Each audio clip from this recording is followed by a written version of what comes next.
राधे राधे मेरे प्यारे मित्रों। ओम श्री उमा महेश्वराय नमः। ओम श्री विष्णुवे नमः। आप सभी को मार्गशीर्ष यानी अघन मास की पूर्णिमा व्रत की हार्दिक शुभकामनाएं। आज की इस वीडियो में आप सुनेंगे अघन पूर्णिमा की संपूर्ण व्रत कथा और आरती। अब सुनिए पूर्णिमा की व्रत कथा। प्रेम से बोलिए भगवान श्री विष्णु जी की जय, माता लक्ष्मी जी की जय। द्वापर युग में यशोदा माँ ने श्री कृष्ण से कहा कि हे कृष्ण, तुम सारे संसार के उत्पन्नकर्ता, पालनहारी और संहारता हो। आज मुझे कोई ऐसा व्रत बताओ जिसको करने से मृत्यु लोक में भी स्त्रियों को विधवा होने का भय ना रहे तथा ये व्रत सभी मनुष्यों की मनोकामना पूर्ण करने वाला हो।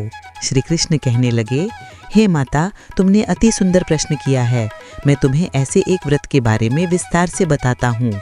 सौभाग्य की प्राप्ति के लिए स्त्रियों को 32 पूर्णिमा व्रत करना चाहिए। इस व्रत को करने से स्त्रियों को सौभाग्य की प्राप्ति होती है। ये व्रत अत्यंत सौभाग्य देने वाला और भगवान शिव के प्रति भक्ति को बढ़ाने वाला है। यशोदा जी कहने लगी, हे कृष्ण, प्रथम इस व्रत को मृत्युलोक में किसने किया था? इसके विषय में विस्तार से मुझे बताओ। श्री कृष्ण कहने लगे, इस भूमंडल पर अनेक प्रकार के रत्नों से परिपूर्ण कार्तिका नाम की एक नगरी थी। वहाँ चंद्रहास नामक राजा राज्य करता था। उसी नगर में धनेश्वर नाम का एक ब्राह्मण था और उसकी स्त्री अति सुशीला रूपवती थी। दोनों ही उस नगरी में बड़े प्रेम से रहते थे। घर में धन धान्य आदि की कोई कमी नहीं थी, परंतु उनको बहुत बड़ा दुख था कि उनकी कोई संतान नहीं है। एक समय एक बड़ा योगी उस नगरी में आया। वो योगी उस ब्राह्मण के घर को छोड़कर अन्य सभी घरों से भिक्षा लेकर भोजन किया करता था। वो रूपवती से कभी भिक्षा नहीं लेता था। एक दिन वो योगी रूपवती से भिक्षा न लेकर किसी अन्य घर से भिक्षा लेकर गंगा किनारे जाकर भिक्षा अन्न को प्रेम पूर्वक ग्रहण करने लगा कि धनेश्वर ने योगी का ये सब कार्य देख लिया। अपनी भिक्षा के अनादर से दुखी होकर धनेश्वर योगी से बोला, हे महात्मन, आप सब घरों से भिक्षा लेते हैं, परंतु आप मेरे घर की भिक्षा कभी नहीं लेते, इसका क्या कारण है? योगी ने कहा, निसंतान के घर की भीख पतितों के अन्न के तुल्य होती है, और जो पतितों का अन्न खाता है वो भी पतित हो जाता है। क्योंकि तुम निसंतान हो, इसलिए पतित हो जाने के भय से मैं तुम्हारे घर की भिक्षा नहीं लेता। धनेश्वर योगी की ये बात सुनकर बहुत दुखी हुआ और हाथ जोड़कर योगी के पैरों में गिर गया और कहने लगा, हे महाराज, यदि ऐसा है तो आप पुत्र प्राप्ति का उपाय बताइए। आप सर्वज्ञानी हैं, मुझ पर कृपा कीजिए। हे भगवान, मेरे घर में धन की कोई कमी नहीं है, परंतु मैं पुत्र ना होने के कारण अत्यंत दुखी हूँ। आप मेरे इस दुख का हरण करें, आप सामर्थ्यवान हैं। ये सुनकर योगी कहने लगा, हे ब्राह्मण, तुम चंडी की आराधना करो। घर आकर उसने अपनी पत्नी से सब वृतांत कहा और स्वयं तप करने के लिए वन में चला गया। वन में जाकर उसने चंडी की उपासना की और उपवास किए। चंडी ने 16वें दिन उसको स्वप्न में दर्शन दिया और कहा, धनेश्वर, जा, तेरे घर पुत्र होगा, परंतु वो 16 वर्ष की आयु में ही मृत्यु को प्राप्त हो जाएगा। यदि तुम दोनों पति पत्नी 32 पूर्णिमासियों का व्रत विधि पूर्वक करोगे तो वो दीर्घ आयु हो जाएगा। जितनी तुम्हारी सामर्थ्य हो, आटे के दिए बनाकर शिवजी भगवान का पूजन करना, परंतु पूर्णिमासी के व्रत 32 होने चाहिए। प्रातः काल होने पर इस स्थान के समीप तुम्हें आम का वृक्ष दिखाई देगा। उस पर चढ़कर तुम एक फल तोड़कर शीघ्र ही अपने घर चले जाना और अपनी पत्नी से सब वृतांत कहना। ऋतु स्नान के पश्चात वो स्वच्छ होकर श्री शंकर भगवान का ध्यान करके उस फल को खा लेगी। शंकर भगवान की कृपा से उसको गर्भ हो जाएगा। जब वो ब्राह्मण प्रातः काल उठा तो उसने एक स्थान के पास ही आम का वृक्ष देखा, जिस पर एक अत्यंत सुंदर आम का फल लगा हुआ था। उस ब्राह्मण ने उस आम के वृक्ष पर चढ़कर फल को तोड़ने का प्रयत्न किया, परंतु वृक्ष पर कई बार प्रयत्न करने पर भी वो चढ़ नहीं पाया। तब उस ब्राह्मण को बहुत चिंता हुई। तब विघ्न विनाशक श्री गणेश जी की वंदना करने लगा, हे दयानिधि, अपने भक्तों के विघ्नों का नाश करके उनके मंगल कार्य को करने वाले, दुष्टों का नाश करने वाले, रिद्धि सिद्धि प्रदान करने वाले, आप मुझ पर कृपा करके इतना बल दें कि मैं अपने मनोरथ को पूरा कर सकूं। इस प्रकार गणेश जी की प्रार्थना करने पर उनकी कृपा से धनेश्वर वृक्ष पर चढ़ गया और उसने सुंदर आम के फल को तोड़ लिया। और धनेश्वर ने सोचा कि वरदान से फल मिला था वो यही है और कोई फल तो दिखाई नहीं दे रहा। धनेश्वर ब्राह्मण ने जल्दी से घर जाकर अपनी पत्नी को वो फल दे दिया और उसकी पत्नी ने अपने पति के कहे अनुसार उस फल को खा लिया और वो गर्भवती हो गई। देवी जी की असीम कृपा से उसे एक अत्यंत सुंदर पुत्र उत्पन्न हुआ, जिसका नाम उन्होंने देवीदास रखा। माता पिता के हर्ष और शोक के साथ वो बालक शुक्ल पक्ष के चंद्रमा की भांति अपने पिता के घर में बड़ा होने लगा। देवी भवानी की कृपा से वो बालक बहुत ही सुंदर, सुशील, विद्या पढ़ने में बहुत ही निपुण हो गया।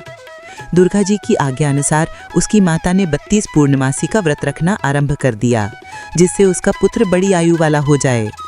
16वां वर्ष लगते ही देवीदास के माता पिता को बड़ी चिंता हो गई कि कहीं उनके पुत्र की इस वर्ष मृत्यु न हो जाए। इसलिए उन्होंने अपने मन में विचार किया कि यदि ये दुर्घटना उनके सामने हो गई तो वो कैसे सहन करेंगे।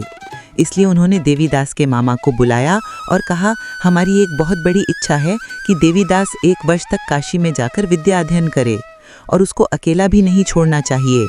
इसलिए साथ में आप चले जाएं और 1 वर्ष के पश्चात इसको वापस ले आना। सब प्रबंध करके उसके माता पिता ने काशी जाने के लिए देवीदास को एक घोड़े पर बिठाकर उसके मामा के साथ भेज दिया, परंतु ये बात उसके मामा या किसी और से नहीं बताई। धनेश्वर तथा उसकी पत्नी ने अपने पुत्र की मंगल कामना तथा दीर्घ आयु के लिए भगवती दुर्गा की आराधना और पूर्णिमासियों का व्रत करना आरंभ कर दिया। इस प्रकार बराबर 32 पूर्णिमासी के व्रत को उन्होंने पूरा किया। कुछ समय पश्चात एक दिन वो मामा और भांजा मार्ग में रात बिताने के लिए किसी गांव में ठहरे हुए थे। उस दिन उस गांव में एक ब्राह्मण की अत्यंत सुंदर, सुशीला और गुणवती कन्या का विवाह हो रहा था। जिस धर्मशाला के अंदर वर और उसकी बारात ठहरी हुई थी, उसी धर्मशाला में देवीदास और उसके मामा भी ठहरे हुए थे।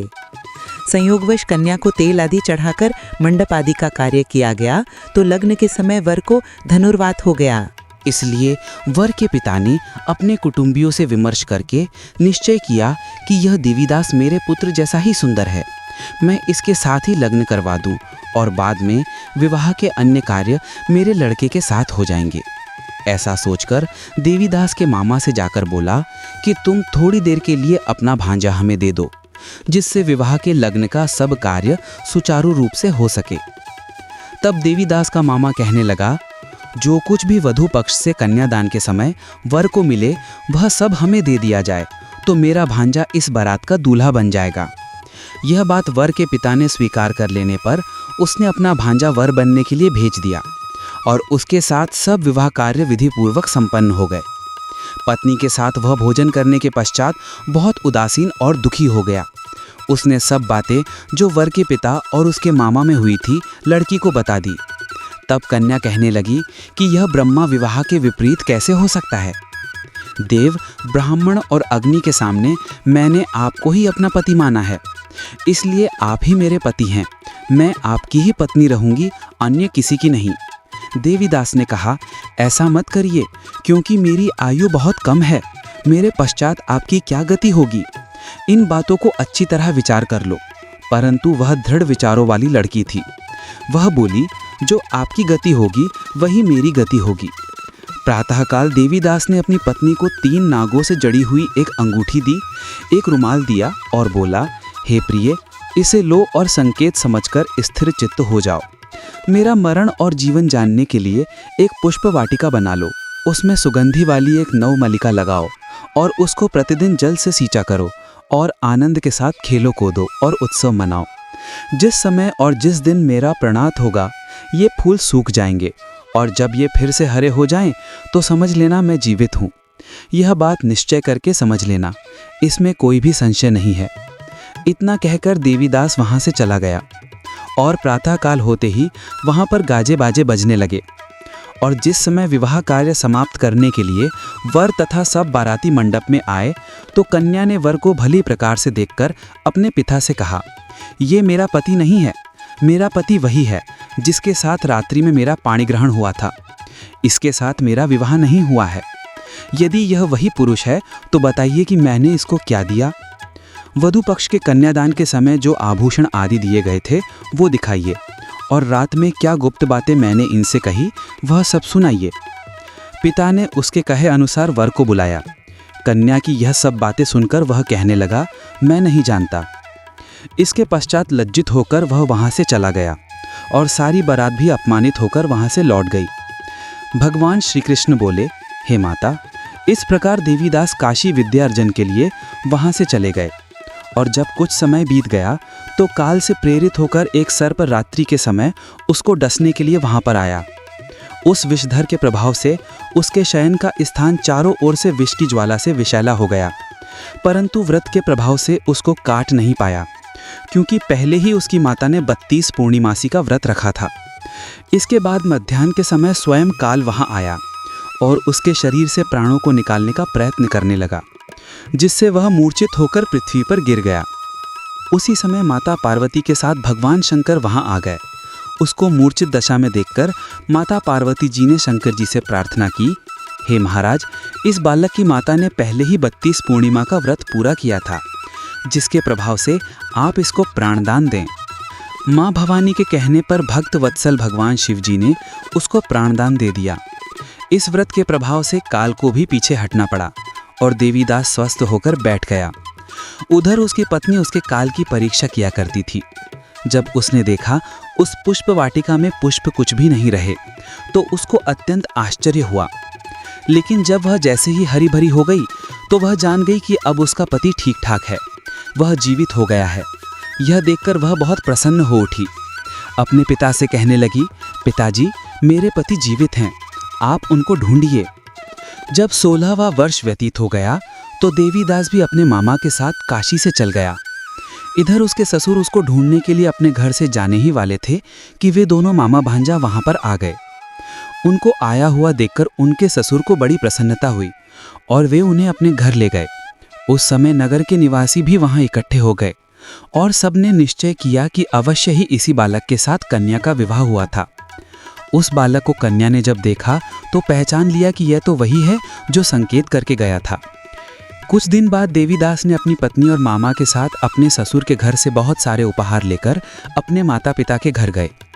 अपने गांव के निकट पहुंचने पर कई लोग उठकर उसके माता पिता को पहले ही खबर देने चले गए कि तुम्हारा पुत्र देवीदास अपनी पत्नी और मामा के सहित आ रहा है।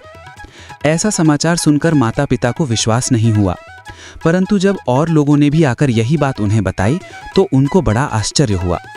लेकिन थोड़ी देर में देवीदास ने आकर अपने माता पिता के चरणों में अपना सर रखकर प्रणाम किया और उसकी पत्नी ने अपने सास ससुर के चरणों को स्पर्श किया तो माता पिता ने अपने पुत्र और पुत्रवधू को हृदय से लगा लिया और दोनों की आंखों में प्रेम अश्रु बहने लगे। अपने पुत्र और पुत्रवधू के आने की खुशी में धनेश्वर ने बड़ा ही भारी उत्सव किया और ब्राह्मणों को दान दक्षिणा देकर प्रसन्न किया। श्री कृष्ण भगवान कहने लगे, इस प्रकार धनेश्वर 32 पूर्णिमासी के व्रत के प्रभाव से पुत्रवान हो गया। जो भी स्त्रियां 32 पूर्णिमासी के व्रत को करती हैं वे जन्म जन्मांतर में वैधव्य का दुख नहीं भोगती और सदैव सौभाग्यशाली रहती हैं। व्रत करने वाला चाहे स्त्री हो या पुरुष, भगवान शंकर की कृपा से संसार के सकल आनंद भोगकर अंत में आवागमन रहित होकर शिवलोक को प्राप्त होता है। प्रेम से बोलिए श्री लक्ष्मी नारायण भगवान की जय हो, उमा महेश्वर भगवान की जय हो। अब सुनिए पूर्णिमा व्रत की दूसरी कथा। पौराणिक कथा के अनुसार एक बार की बात है, किसी नगर में एक सेठ और सेठानी रहते थे। सेठानी प्रतिदिन श्री हरि भगवान विष्णु की पूरी श्रद्धा से पूजा अर्चना किया करती थी, लेकिन उसका पूजा करना उसके पति यानी सेठ को बिल्कुल भी पसंद नहीं था। इसी कारण सेठ ने एक दिन अपनी पत्नी को घर से निकाल दिया। घर से निकाले जाने के बाद सेठानी जंगल की तरफ निकल पड़ी। रास्ते में जाते समय सेठानी ने जंगल में 4 आदमी को देखा जो मिट्टी खोद रहे थे। तब सेठानी उन आदमी के पास गई और उन लोगों से कहा, कृपया आप मुझे किसी काम पर रख लें। इसके बाद चारों आदमी ने सेठानी को नौकरी पर रख लिया। सेठानी के हाथ पांव बहुत ही कोमल थे, इस वजह से काम करते करते उसके हाथ पर छाले पड़ गए। सेठानी के हाथों को देखकर चारों आदमी ने कहा कि तुम ये काम छोड़ दो, तुम किसी अच्छे घर खानदान की लगती हो, इसकी जगह तुम हमारे घर के काम में हाथ बटा दो। सेठानी इस काम के लिए राजी हो गई। फिर वो चारों आदमी सेठानी को अपने घर ले गए। वहाँ चारों आदमी हर दिन 4 मुट्ठी चावल लाते थे और आपस में बांटकर उसे खा लेते थे। ये देखकर सेठानी को बहुत बुरा लगा। अगले दिन सेठानी ने चारों से कहा, सुनो भाई, तुम लोग कल से 4 मुट्ठी की जगह 8 मुट्ठी चावल लेकर आना। सेठानी के कहे अनुसार चारों आदमी अगले दिन 8 मुट्ठी चावल लेकर आए। उस चावल को सेठानी ने पकाकर सबसे पहले भगवान विष्णु को भोग लगाया और फिर चारों आदमियों को परोसा। जब चारों आदमी ने उस भोग लगाए भोजन को खाया तो उन लोगों को बहुत स्वादिष्ट लगा। उन्होंने सेठानी से कहा, बहन, आज जो तुमने खाना बनाया है वो बेहद स्वादिष्ट है।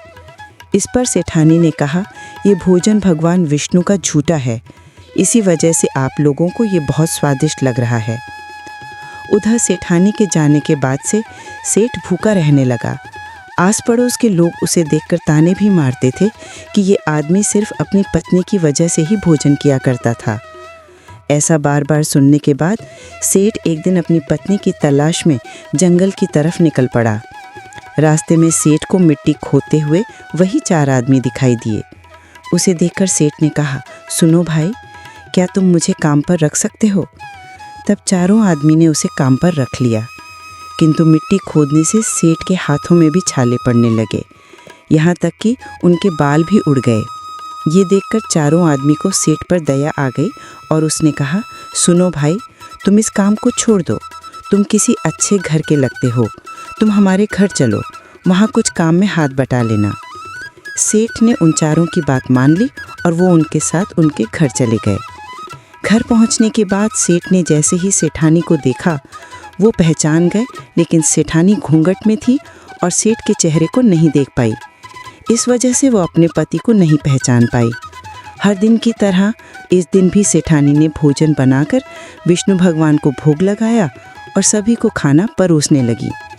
जैसे ही सेठानी सेठ को भोजन देने लगी तब स्वयं भगवान विष्णु ने सेठानी का हाथ पकड़ लिया और कहा, ये तुम क्या कर रही हो? ये सुनकर सेठानी ने कहा, मैं कुछ नहीं कर रही हूँ, मैं तो बस भोजन दे रही हूँ, भगवान विष्णु ने मेरा हाथ पकड़ लिया है। तब सेठानी से चारों आदमी ने कहा, हमें भी भगवान विष्णु के दर्शन कराओ। इसके बाद सेठानी हाथ जोड़कर भगवान विष्णु से अनुरोध करने लगी, हे प्रभु, आप मेरी तरह इन्हें भी दर्शन दें। तब भगवान विष्णु वहाँ प्रकट हो गए। इस दृश्य को देखते ही सेठ ने सेठानी से क्षमा मांगी और उसे अपने घर साथ चलने को कहा। फिर चारों भाइयों ने बहुत सारा धन देकर अपनी बहन को विदा किया। इस घटना के बाद से सेठ भी भगवान विष्णु के भक्त बन गए और उनकी श्रद्धा पूर्वक पूजा करने लगे। ऐसा करने से सेठ सेठानी के घर फिर से धन की वर्षा होने लगी। मान्यता है कि पूर्णिमा का व्रत रखकर इस कथा को सुनने से भगवान श्री विष्णु जी की कृपा से सभी के घर धन धान्य से भर जाते हैं और सभी के दुख दूर होते हैं। प्रेम से बोलिए भगवान श्री विष्णु जी और माता लक्ष्मी जी की जय। आपको ये कथा पसंद आई हो तो वीडियो को लाइक करिएगा, शेयर करिएगा, कमेंट में भगवान श्री लक्ष्मी नारायण जी और श्री उमा महेश्वर भगवान की जय ज़रूर लिखिएगा और चैनल को सब्सक्राइब ज़रूर करिएगा। इसी के साथ श्री सत्यनारायण भगवान की कथा की वीडियो भी हमारे चैनल पर आप ज़रूर सुनिएगा। जय श्री राधे कृष्णा, राधे राधे।